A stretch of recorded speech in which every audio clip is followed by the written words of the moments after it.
Muy buenas a todos, amigos y amigas del mal. Pues hoy no tenía pensado, la verdad, subir vídeo. No sé si realmente lo subiré a YouTube o si acabaré subiéndolo por Instagram. No estoy seguro, ya veremos. Pero el motivo de esto, de lo que os estoy grabando ahora mismo, es que un día como hoy, un 28 de diciembre, pero de 1872, hace exactamente 149 años, nació el señor Pío Baroja en San Sebastián. Pío Baroja, diréis, ¿qué cojones tiene que ver Baroja en un canal de terror? Pues más de lo que pensáis. Tenemos la costumbre de buscar siempre fuera cosas que tenemos dentro, o nos es más fácil irnos fuera que buscar en nuestra propia casa, en nuestras propias raíces, ¿no? A lo mejor, pues es más fácil bajarse a la pizzería de al lado de tu casa a pedirte una pizza que no ponértela a hacer tú, porque te da palo. Que es mucho más cómodo irte fuera que no en tu propia casa. Y es un problema que tenemos en muchos aspectos. Y en el tema de la literatura también. Pío Baroja, de alguna forma, no solamente escribió, es de la generación del 98, eso para empezar, pero no solamente escribió literatura de carácter existencialista o novelas de tipo social, sino que tiene también relatos de terror. Y es a lo que me refiero con lo de buscar en nuestra propia casa, en nuestro propio ADN, historias sin necesidad de irnos fuera, ¿no? Tenemos unas raíces muy ricas y no tenemos la necesidad. No os digo que no leáis a King, que no leáis a Mariana Enríquez, que no leáis a Nieves Mories o a Cañadas. No, no os estoy diciendo eso, leedlos. Pero es muy bueno que leamos también de vez en cuando, o que al menos sepamos que existen relatos de terror de escritores que a lo mejor ni se nos habían pasado por la cabeza o que no nos han gustado, o no es que no nos hayan gustado, pero a mí me pasa, yo digo Pío Baroja y joder, Pío Baroja es que me huele, es como, me huele antiguo y puede generar como un cierto rechazo. Pío Baroja, la generación del 98, Azorín, Unamuno, es como, como que nos da la sensación de que es antiguo y lo rechazamos, nos vamos a cosas más nuevas, o qué tiene que contarme eso, la forma que tienen de escribir. Baroja es nuestro Charles Dickens, realmente, así de claro. Escribió de todo, muchísimo, y tiene terror. Entonces, lo que os quiero hacer, el motivo de este vídeo, primero es por el 149 aniversario de su nacimiento, ¿de acuerdo? El año que viene será el 150, hubiese estado guay que esto hubiese sido en el 150, no va a ser así, lo siento. No tengo el dominio del tiempo todavía, dadme tiempo, ¿vale? Para tenerlo.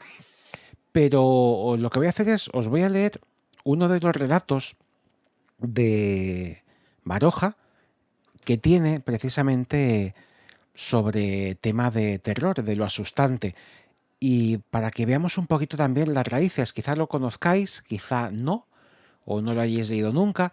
El relato es de 1900, si no recuerdo ahora mismo mal, y se llama El Medium.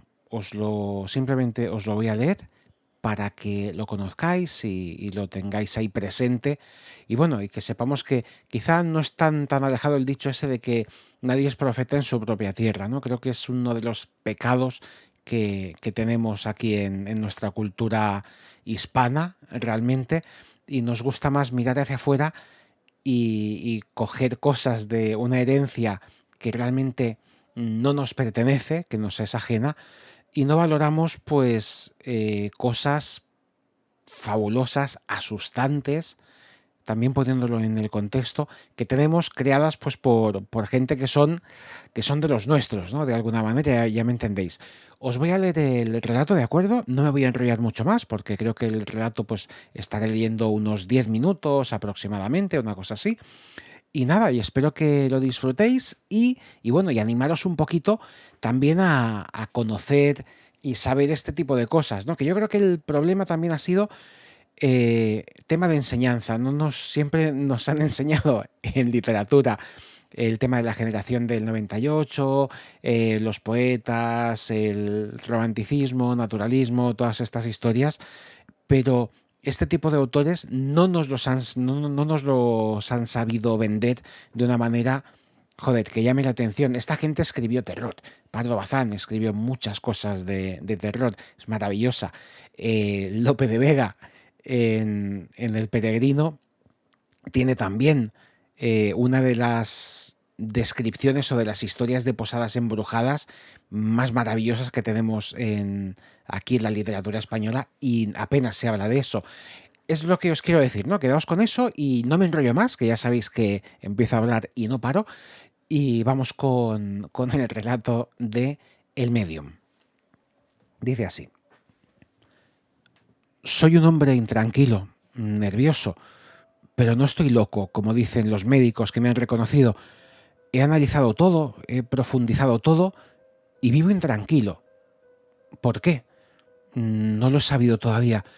Desde hace tiempo duermo mucho, con sueño sin ensueño. Al menos cuando me despierto no recuerdo si he soñado, pero debo soñar. No comprendo por qué se me figura que debo soñar, a no ser que esté soñando ahora cuando hablo, pero duermo mucho.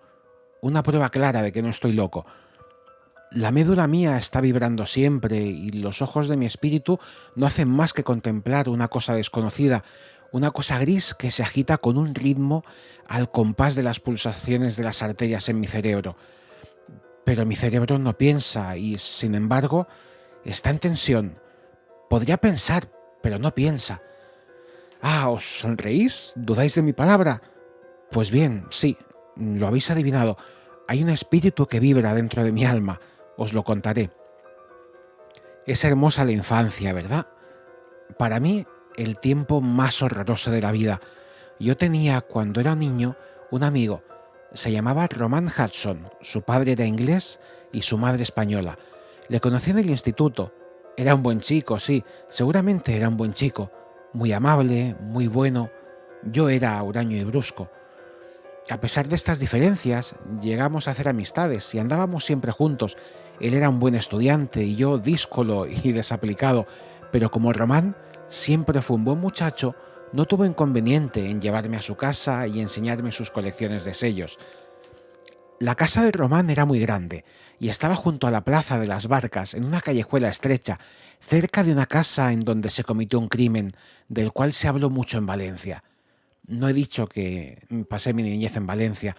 La casa era triste, muy triste, todo lo triste que puede ser una casa, y tenía en la parte de atrás un huerto muy grande con las paredes llenas de enredaderas de campanillas blancas y moradas. Mi amigo y yo jugábamos en el jardín de las enredaderas, y en un terrado ancho, con losas, que tenía sobre la cerca enormes tiestos de pitas. Un día se nos ocurrió a los dos hacer una expedición por los tejados y acercarnos a la casa del crimen que nos atraía por su misterio. Cuando volvimos a la azotea, una muchacha nos dijo que la madre de Román nos llamaba. Bajamos del terrado y nos hicieron entrar en una sala grande y triste. Junto a un balcón estaban sentadas la madre y la hermana de mi amigo. La madre leía, la hija bordaba. No sé por qué me dieron miedo. La madre, con su voz severa, nos sermoneó por la correría nuestra y luego comenzó a hacerme un sinnúmero de preguntas acerca de mi familia y de mis estudios.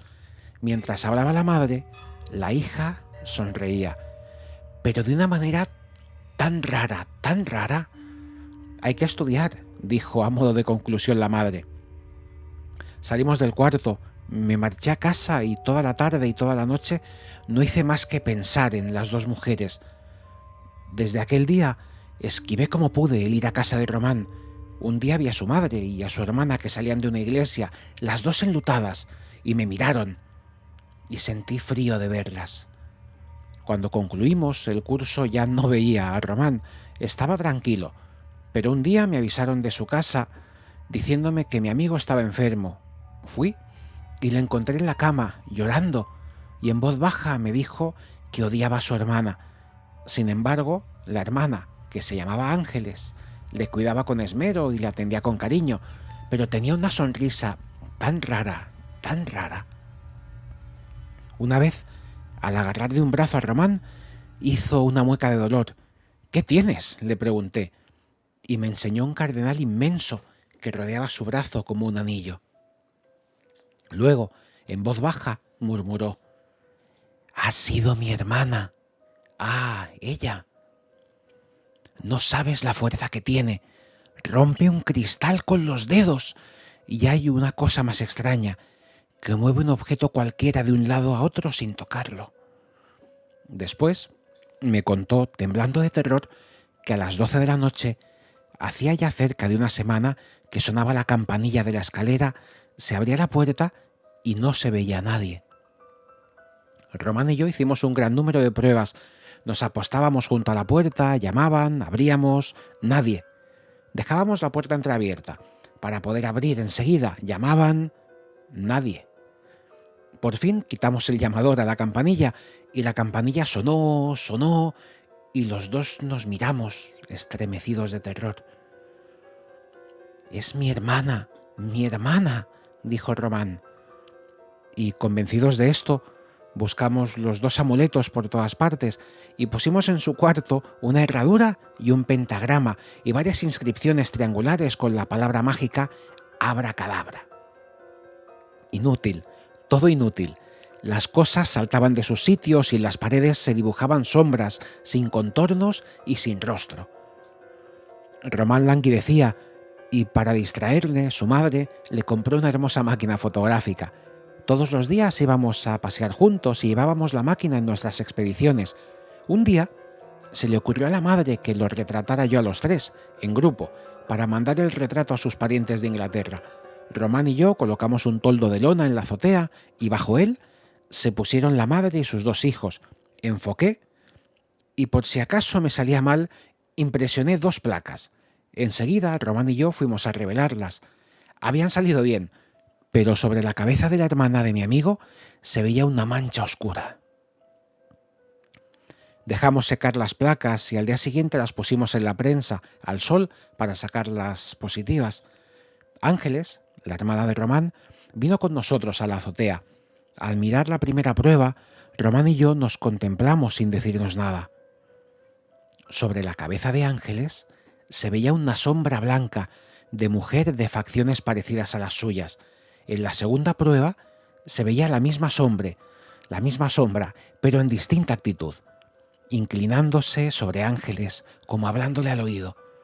Nuestro terror fue tan grande que Román y yo nos quedamos mudos, paralizados.